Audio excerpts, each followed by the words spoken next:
जय बालाजी सरकार की, जय बालाजी सरकार की। अब भारत में तंत्र मंत्र नहीं चलेगा, न षड्यंत्र चलेगा, बागेश्वर बालाजी का यंत्र चलेगा। इस भारत में जितने भी तांत्रिक गंदी शक्तियां ब्लैक मैजिक करने वाले लोग हैं, हम बहुत जल्दी ऐसी साधना करेंगे, हनुमान जी का नाम लेकर, गुरुदेव भगवान सन्यासी बाबा का नाम लेकर के, उस साधना के प्रभाव से एक ऐसा कवच, एक ऐसा स्थान बनाया जाएगा कि दुनिया की कितनी भी गंदी से गंदी शक्तियों से, कोई नकारात्मक ऊर्जा से, शैतानी बाधाओं से प्रग्रसित होगा, वो बागेश्वर धाम के वृक्ष के स्पर्श मात्र से, 21 पेशी करने मात्र से सदा सदा के लिए मुक्त हो जाएगा। बोलो जय सिया राम। पर्चा की महिमा नहीं है, बालाजी की महिमा है। नारियल बांध दिया, परिक्रमा लगा लिए, पेशी करना प्रारंभ कर दिया, तो आज तक 3 पीढ़ियां गुजर गई, लाखों लोग, लगभग 6, 7, 8 साल से तो लाखों लोग आ ही रहे, आज तक कोई खाली हाथ नहीं गया। जाओ, तुम भी खाली हाथ नहीं जाओगे, पर कुछ पाने के लिए कुछ खोना तो, थोड़ा सा समय तो, अगली बार अर्जी लग जाए, फिर अगली बार लगाई जे है। हम यही है, अब हम जो है पर्चा चढ़ा के वहां पहुंच रहे, तुम लोग भी वहां पहुंचो। सबको आशीर्वाद, सीताराम, जय बालाजी की। जो 2 बजे से बैठे के गुरुजी अबे तक नहीं आए, अबे तक नहीं आए, गाली बकरे पगलन की। खैर तुम्हें पता था आएंगे, पर अपने टाइम से, और हमारे 2 बज गए। आपकी घड़ी 4 बजा रही होगी, 5 मतलब ज्यादा डिस्टर्ब है, और हमारे तो 2 बज गए। कल पूरी रात भूत भगाते रहे, और भूत वालों से भी सबसे मिल कहां पाए, कुछ ही भूत वालों से मिल पाए। शरीर थक गया, शरीर को उपद्रव हो गया, उसमें फंस गए, और फंस काहे को गए। कल दिन में हमने घोषणा की कि रात को हमने जो है जेसीबी चलवा दी। वाणी तो कभी मिथ्या होती नहीं, जो कह दिया जाता है वो होकर रहता है। हनुमान जी की बड़ी कृपा है। और मेरे पागलों, आज के दरबार के क्रम में हम प्रारंभ करने के पहले तुम्हें एक बात से अवगत कराएं। तिब्बत में एक बहुत प्रसिद्ध कहानी है, 10 चलते हैं तब एक पहुंचता। तिब्बत के किसी गांव में एक आश्रम था, और उस आश्रम पर बहुत से सन्यासी रहा करते थे, महात्मा रहते थे, और सभी महात्मा बहुत अच्छे साधक और बुद्ध को मानने वाली परंपरा के थे और भिक्षु थे। लेकिन वहीं कहीं तिब्बत में उस आश्रम से लगा हुआ यही कोई 60 किलोमीटर दूर एकांत में पहाड़ियों के बीच में एक छोटा सा गांव था। गांव के लोगों ने धर्म के प्रचार के लिए अपने गांव में एक छोटा सा और आश्रम बनाया। तो जब आश्रम बनकर के कंप्लीट हो गया, तो गांव के लोगों ने खबर भेजी तिब्बत के आश्रम पर कि आपकी कृपा से ये छोटा सा आश्रम गांव में तैयार हो गया, अब कृपा करके एक सन्यासी हमारे पास भेज दीजिए, गुरु के रूप में जो यहाँ पर रहे, तो यहाँ पर धर्म का प्रचार करें और हम लोगों को सतमार्ग पर ले जाए। तो जो आश्रम के प्रमुख मानते थे, जिनके पास हजारों सन्यासी रहते थे, उन्होंने 10 सन्यासियों को उस आश्रम में भेजा। तो आश्रम के लोग चौंक गए कि बुलाया तो एक को है, पर 10 सन्यासियों को क्यों भेजा जा रहा, मामला समझ में नहीं आ रहा। गुरु तो एक बनेगा, पर 10 का क्या काम है। तो उस आश्रम के महंत ने कहा 3 सप्ताह बाद इसका उत्तर मिलेगा। और 3 सप्ताह जब गुजर गए, तो उस गांव के आश्रम से खबर आई, चूंकि बहुत दूरी थी, बड़ी बड़ी पहाड़ियां थी और चलने में बड़ी दिक्कत होती थी, मुश्किल से कोई आदमी उस समय में भी 10-12 किलोमीटर एक दिन में ना चल पाए, ये जरूरी नहीं 4 से 5 किलोमीटर 3 किलोमीटर की यात्रा एक दिन में हो पाती थी, इतना घना जंगल था और जानवरों का डर लगा रहता था। लेकिन 3 सप्ताह बाद जब खबर आई तो खबर ये आई उस गांव से कि आपने जो एक सन्यासी भेजा था वो पहुंच गया। तो आश्रम में और कोहराम मच गया कि सन्यासी तो 10 भेजे थे, ये कौन सा लफड़ा है। एक तो पहले ही एक तजुर्बा वाली बात कि एक को मांगा 10 भेजे और 10 को पहुंचाया, एक पहुंचा। आश्रम में सब हाहाकार मच गया कि आखिर रहस्य क्या है और राज क्या है। तो सभी उस आश्रम के सन्यासी भिक्षु शाम को गुरु के पास आकर के कहते हैं कि एक बात बताओ, आश्रम में भेजे 10 सन्यासी थे, आवश्यकता एक की थी लेकिन पहुंचा एक, वो 9 कहां गए। तब उस आश्रम के गुरु ने बताया चले तो 10 ही थे, लेकिन एक अगले गांव में पहुंचे। जब अगले गांव में भोजन के लिए पहुंचे ही थे तो उस गांव के अमीर आदमी ने चरण पकड़ लिए भिक्षु के, सन्यासियों के, 10 सन्यासियों के, और कहा कि हमें ज्योतिषी ने कहा था कि जो आज तुम्हारे गांव में पहले नंबर पर आए उसी से तुम अपनी बेटी का विवाह कर देना, और मुझे मिल गए हो तुम हाँ बोलो तो ठीक है, नहीं तो दूसरे नंबर वाला हाँ बोलेगा।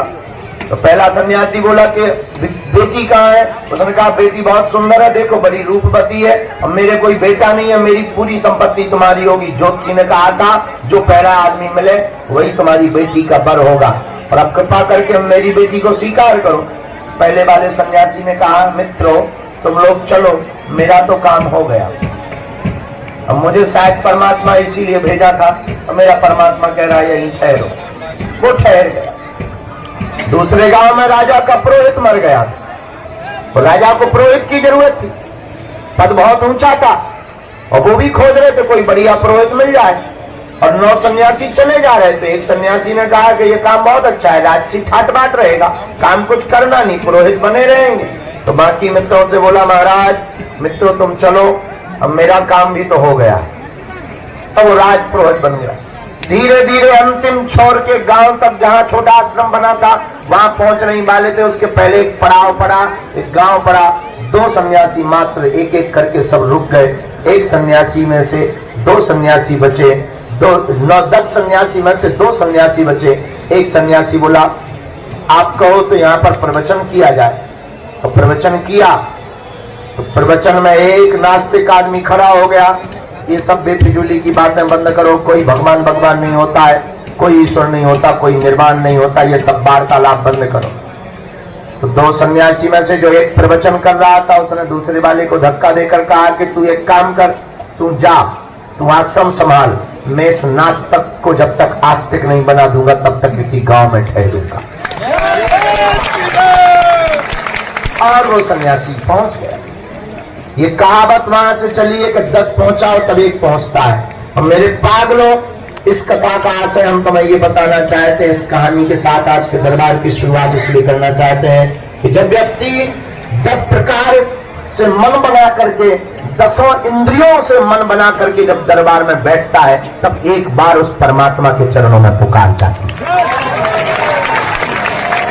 इसलिए एक बात याद रखना, टिकते वही है, आते वही है, और दरबार में रुकते वही है जब बहुत बड़ी कृपा परमात्मा की होती है। वरना दरबारों में लाखों लोग आते हैं पर टिक वही पाते हैं जो एक अकेला होता है,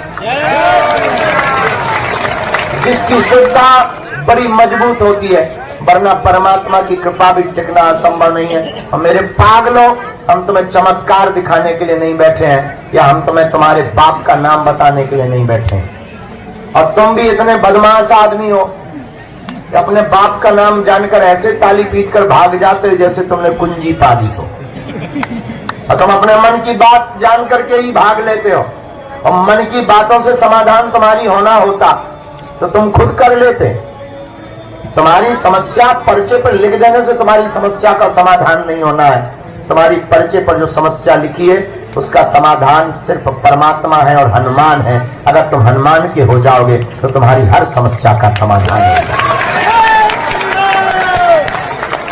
और पर्चा तो बहाना है, तुमने गांव में देखा होगा कोई मदारी आता है और जब जादूगर आता है और खेल दिखाना चाहता है तो पहले वो डमरू बजाता है। डमरू बजाता है तो सोए हुए लोग भी जाग जाते, चलो खेल वाला आया है, और ऐसे आंखें मीटते हुए कीचड़ साफ करते हुए खेल देखने बैठ जाते हैं। अब खेल देखने लगते हैं, लेकिन मदारी तब खेल दिखाता जब डमरू बजाता है। पहले लोगों को बुलाता है। लोग हमसे पूछते हैं, बड़े बड़े जर्नलिस्ट, बड़े बड़े बुद्धिमान लोग, कि आप भारत में करना क्या चाह रहे हो? इतनी तबाही, इतनी क्रांति मचा रहे हो, आप करना क्या चाह रहे हो? हमने कहा, भारत में आज तक तथाकथित लोगों ने भारत के भोले भाले सनातनियों को भूत पकड़ाए हैं, और इन तथाकथित हलीउल्लाह वालों ने हमारे सनातनी हिंदू भोले भाले लोगों का धर्म परिवर्तन कराया है। हम भारत के लोगों को भूत नहीं, हम भारत के लोगों को भगवान पकड़ा करके चाहे। भगवान का मतलब ये नहीं है कि तुम हमारे चरण पकड़ लो।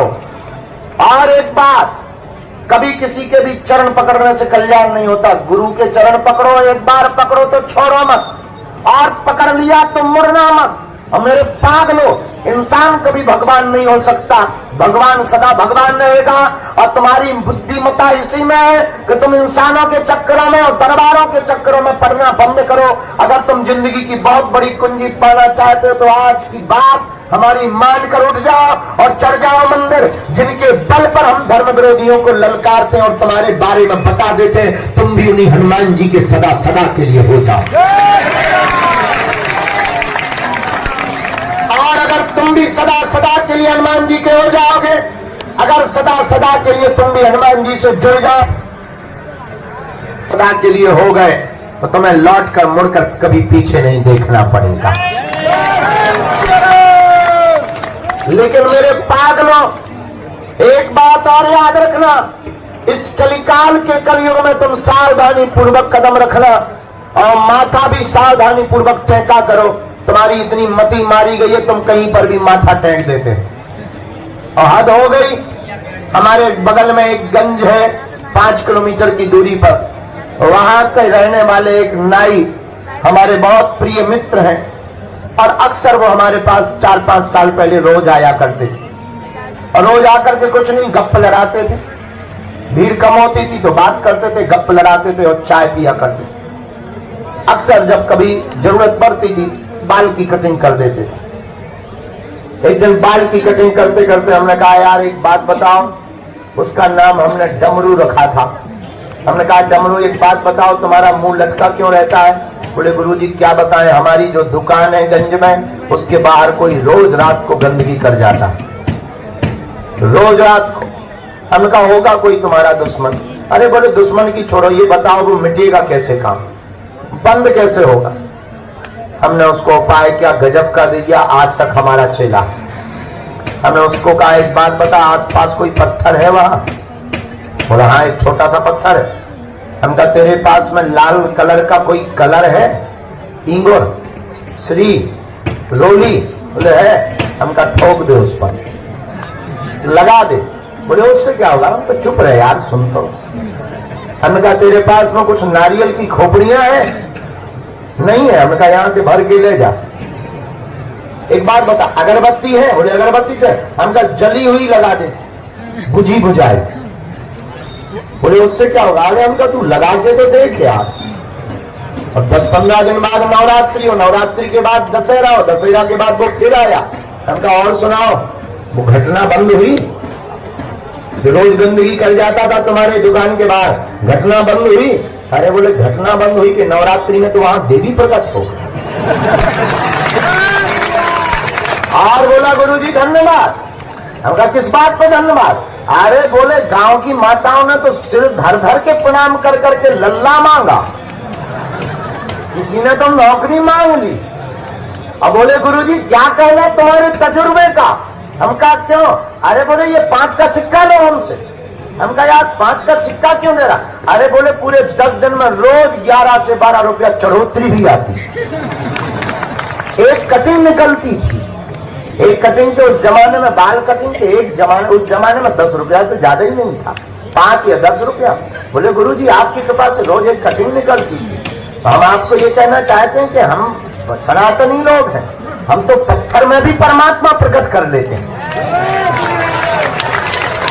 लेकिन सावधान, हम तुमसे ये भी बताना चाहते, पत्थर में परमात्मा है, लेकिन परमात्मा तो सर्वत्र है।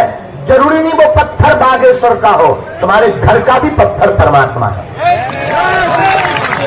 ये बात हम तुम्हें इसलिए बताना चाहते कि तुम जगह जगह भटकना बंद करो, जगह जगह दरबारों में जाना बंद करो, तुम हमारे पास भी आना बंद करो। अगर तुम अपनी जिंदगी के प्रत्येक प्रश्न का उत्तर पाना चाहते हो और तुम अपनी जिंदगी में पीढ़ी दर पीढ़ी के लिए समाधान पाना चाहते हो, तो आज के दिन में तुम्हें एक बड़ा काम करके अपने घर जाना, पर्चा लेकर जाना या ना जाना, मंदिर चढ़ जाना और जाकर कह देना बस बहुत हो गया, हमने बहुत भटक लिया, हमने बहुत रो लिया, हमने बहुत धक्के खा लिए, हमने बहुत अपनी हंसी उड़वा ली, हमने बहुत परिवार के ताने सुन लिए, हमने बहुत परिवार की ठोकरें खा ली, हमने बहुत लोगों के उलाहने सुन लिए। अब खबरदार, आज से तुम हमारे और हम तुम्हारे।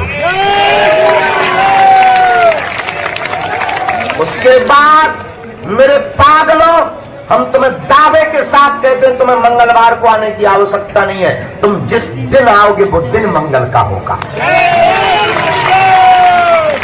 उसके बाद तुम जहां रहोगे तुम्हारे साथ बागेश्वर बालाजी की सेना बगल में खड़ी नजर आएगी।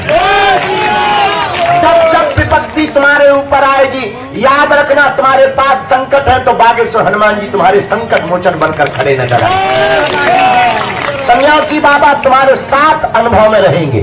और मेरे पागलों, शर्त ये है जुड़ जाना तो मुड़ना नहीं। और इसका मतलब ये नहीं तुम बागेश्वर धाम से जुड़ो, मेहंदीपुर बालाजी से जुड़ो, सालासर बालाजी से जुड़ो, अरे जहां तुम्हारा मन करे मेरे पागलों जुड़ो। याद रखना, बरसात आती है तो बरसात में कोई काम करना हो, परेशानी बहुत जा रही हो, भीगना ना हो, तब क्या किया जाता है? छाता लिया जाता है और छाता लेकर के आदमी निकल जाता है और उसकी समस्या परेशानी बरसात की दूर हो जाती है। याद रखना, जिस प्रकार बारिश से छाता बचाता है, उसी प्रकार इस संसार सागर में संकटों की बरसात से सद्गुरु की छत्र छाया बचाती है। लेकिन सावधानी पूर्वक, अगर तुम्हारे पास संकट है तो हमारे बागेश्वर हनुमान जी कौन है? संकट मोचन है। बाल समय रवि भक्ष लियो तब तीनों लोक भयो अंधियारो, ताई सुत्रास भयो जन को यह संकट काउ तो जात न टारो, देवन आन करी विनती कब छाड़ दियो रवि कष्ट निवारो, को नहीं जानत है जग में कभी संकट मोचन नाम प्यारो। इसलिए आप आए हो, स्वागत है। आप बैठे हो, धन्यवाद। आपने इंतजार किया, बहुत बहुत धन्यवाद। लेकिन एक बात बोले, आपको बहुत परेशानी हुई होगी क्योंकि यहाँ साधन नहीं है, बड़ा हॉल नहीं है, एसी नहीं है, पानी की व्यवस्था नहीं है, चाय है नहीं है, दिक्कत बहुत है। हम मानते हैं साधन नहीं है पर साधना है। साधना तो इतनी है, ऐसा बोलने से लोगों को लगता होगा कि पता नहीं ये बाबा क्यों बोल रहा, पर हम इतना बोल सकते हैं गर्व के साथ, हिंदू होने के नाते। इस पूरी दुनिया में सनातन संतों को छोड़कर किसी भी मजहब के धर्म गुरुओं की ताकत नहीं है बागेश्वर धाम की शक्तियों का सामना कर। इतना हमें अपने गुरु पर भरोसा है, इतना अपने आराध्य पर भरोसा है। और ये ललकार कर तुमसे कहते हैं कि अगर कोई भी दूसरे मजहब का हलीउल्लाह वाला आ जाए, पैंट गीला करके ही जाएगा। हम उसके बारे में इतना बताएंगे वो अपनी लुगाई को मुंह नहीं दिखा पाएगा। लेकिन ये हनुमान जी ने हमें कृपा किसी की बेइज्जती करने के लिए नहीं दी है, अपने सनातन के प्रचार के लिए दी है। किसी की अवहेलना करने के लिए, हाँ, जो मानता नहीं, जो कहता भगवान नहीं होते, दिव्य शक्तियां नहीं होती, ये सब झूठ है, ये सब कपोल कल्पना है, उनकी ठगली बारने के लिए भी है। बोलो सीताराम। तो हम आज के दरबार को शुरू करते हैं, सामूहिक अर्जी लगा देते हैं और फिर इसके बाद आज के दरबार को प्रारंभ। मन में राम नाम का जप, जो भी जानकारी लेवे कार्यालय से, सूचना भी कार्यालय से, किसी के भी बहकावे में ना पड़े। कल की सूचना ये है, कल भी दरबार लगाएंगे। कभी उत्तर प्रदेश का मुख्यमंत्री मध्य प्रदेश में आ जाए तो क्या उसकी चलेगी? है? नहीं चलेगी। मुख्यमंत्री कहलाएगा कि नहीं? हाँ कहलाएगा, लेकिन चलेगी नहीं। क्यों? उसकी कहाँ चलेगी? यूपी में चलेगी, मध्य प्रदेश में नहीं चलेगी। उसी प्रकार देवता तो सब है इस समय में, लेकिन राजा हनुमान जी हैं, तो पूजा सबकी होगी, देवता सब कहलाएंगे, पर चलेगी बजरंगबली। क्योंकि कलयुग के राजा कौन है? हनुमान जी। चारों युग परिताप तुम्हारा है परिसिद्ध। हनुमान जी का चारों युगों में प्रताप है। किसके कारण? राम जी के कारण, भक्ति के कारण। और हनुमान जी महाराज कलयुग के प्रत्यक्ष देवता है। और जो भी साधक हनुमान जी की साधना करता है, हनुमान जी की सेवा करता है, हनुमान जी की पेशी करता है, हनुमान जी के दर पर माथा टेकता है, हनुमान चालीसा का पाठ करता है, हनुमान जी के बीज मंत्रों का जाप करता है, ओम हम हनुमते नमः, ये हनुमान जी का बीज मंत्र है। और जो भी साधक 40 दिन का अनुष्ठान हनुमान चालीसा का करता है, उसे हनुमान जी की विशेष कृपा प्राप्त होती है। और संकट कटे मिटे सब पीरा, जो सुमरे हनुमत बलवीरा। मात्र हनुमान जी के बागेश्वर बालाजी के दर्शन करने मात्र से दुनिया का कैसा भी संकट हो वह कट जाएगा, कट जाएगा, कट जाएगा। ऐसी सामर्थ्यता किसमें है? हनुमान जी में। क्यों? इनके पास अपार बल है, हजारों शक्तियां हैं। हमारे जब श्री सन्यासी बाबा ने तपस्या की यहाँ पर, 1.25 करोड़ हनुमान चालीसा का पाठ किया, 1.25 करोड़, पूरा जिंदगी निकाल दिया था एक पैर पर खड़े होकर। पैर सूख गया था, काला पड़ गया था, खून मर गया था, लंगड़े हो गए थे। लेकिन जब श्री हनुमान जी का साक्षात्कार हुआ और उन्होंने कहा कि मांगो, तब हमारे पूज्य श्री सन्यासी बाबा ने कहा था कि हमको कोई भी सिद्धि नहीं चाहिए, हमें ऐसा चाहिए सरकार जो भी अब यहाँ पर आवे उसकी खाली झोली भर जावे। हनुमान जी ने कहा जाओ, आशीर्वाद। और उस दिन के बाद पीढ़ी दर पीढ़ी महिमा बढ़ती गई, बढ़ती गई, बढ़ती गई। दादा गुरुजी ने दरबार लगाया, उन पे भी कृपा श्री सन्यासी बाबा की हुई। और हनुमान जी ने श्री सन्यासी बाबा से कहा कि जाओ, इस दर पे दरबार तो लगेगा ही, तुम्हारे वंश में, शुक्ल वंश में, गर्ग गोत्र में एक न एक सेवा करने वाला होगा। तो हमारी परंपरा में दादाजी ने सेवा की, एक चाचा जी ने सेवा की। जो आज हमने पूजा की, ये पद्धति फिर हमको दी। हमारी अवस्था उस वक्त 9, 10, 11 साल की थी, अभाव में जिंदगी थी। लेकिन इन बालाजी के चरणों के पास आने से, देखो एक बात हम प्रार्थना करें, हम भी तुम्हारी तरह यहाँ अर्जी लगाने आए थे जैसे तुम आए, हम भी तुम्हारी तरह यहाँ मिलने आए थे जैसे तुम हमसे मिलने आए। हम अपने गुरुजी से मिलने आए थे, हम भी तुम्हारी तरह परेशान थे क्योंकि कोई नहीं था, पिताजी कुछ करते नहीं। हमने जब प्रार्थना की गुरुजी से, गुरुजी बोले रात को आना। और रात को जब गए और जिंदगी में घटना घटी, तो घटना ये घटी कि सामने जब प्रकाश प्रकट हुआ, दादाजी बोले कह दो तुम हमारे हो हम तुम्हारे। और हमने कह दिया आज से तुम हमारे हो हम तुम्हारे। उस दिन के बाद वो दिन है कि आज का दिन। इसका मतलब ये नहीं कि हमने संघर्ष नहीं किया।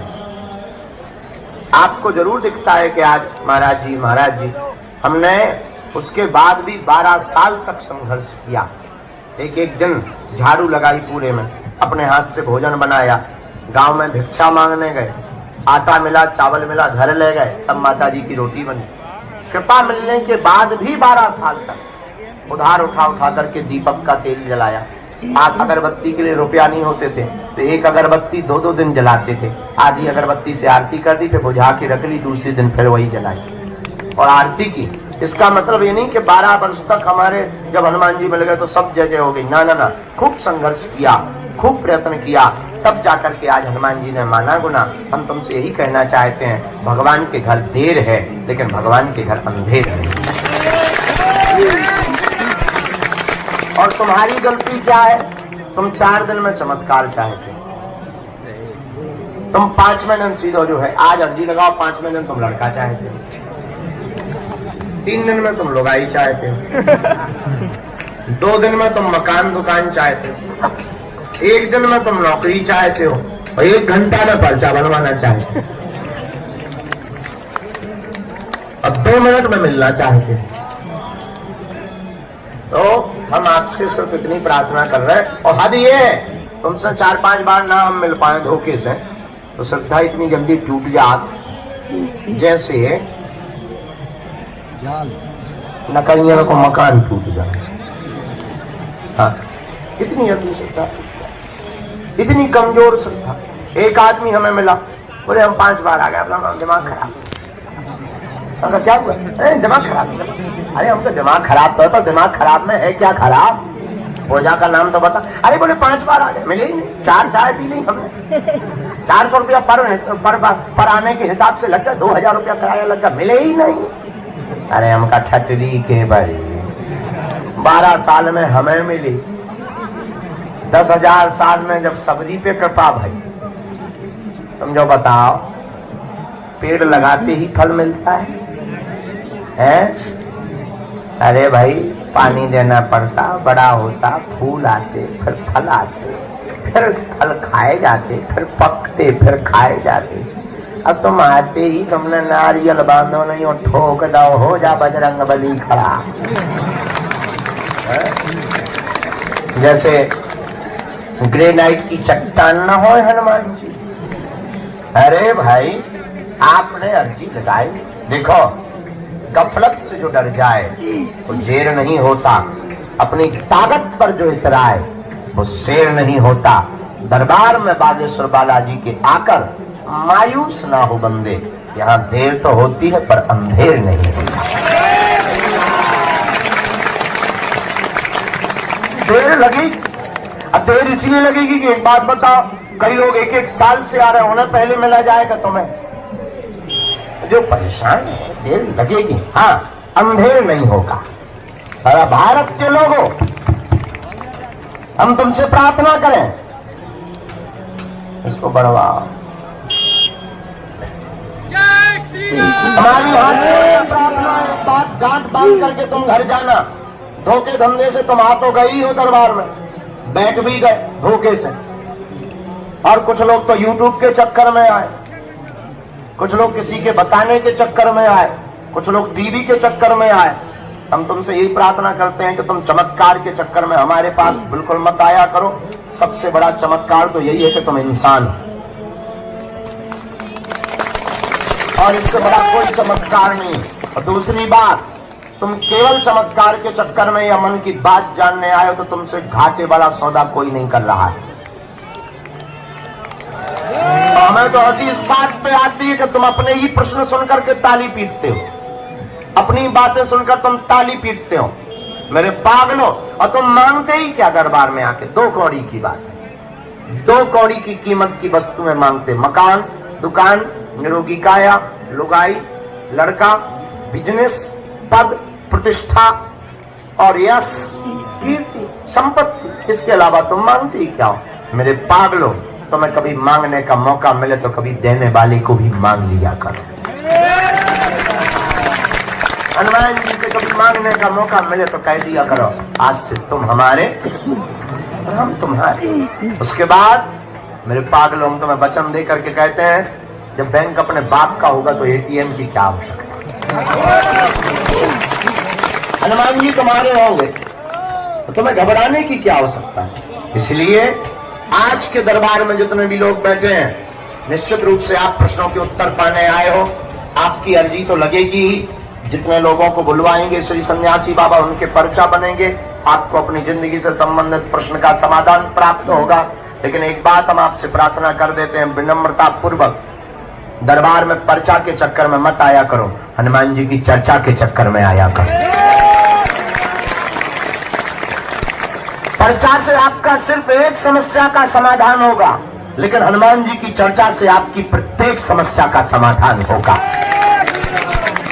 अब आपको निर्णय करना है कि आपको पर्चा बनवाना है, एक समस्या का समाधान पाना है, या प्रत्येक का। तुम्हें लगेगा कि हमें तो भगवान दिखाई नहीं पड़ते, उत्तर कोई दे नहीं रहा, और तुम्हारे मन में कीड़ा भर चुका है कि जब तक पर्चा नहीं बनेगा शायद तब तक काम नहीं होगा। ये तुम्हारा कीड़ा वैसा बैठ चुका है दिमाग में। और मेरे पागलों, अगर तुम्हारे पर्चों से चमत्कार होते होते तो जो पर्चा छापने की मशीन जिसके पास है वो चमत्कार कभी बाहर नहीं निकालने देता। अगर तुम्हारे पर्चा से चमत्कार होते, तुम्हारी मूर्तियों से चमत्कार होते, तो मूर्ति बनाने वाले कभी मंदिरों में चमत्कार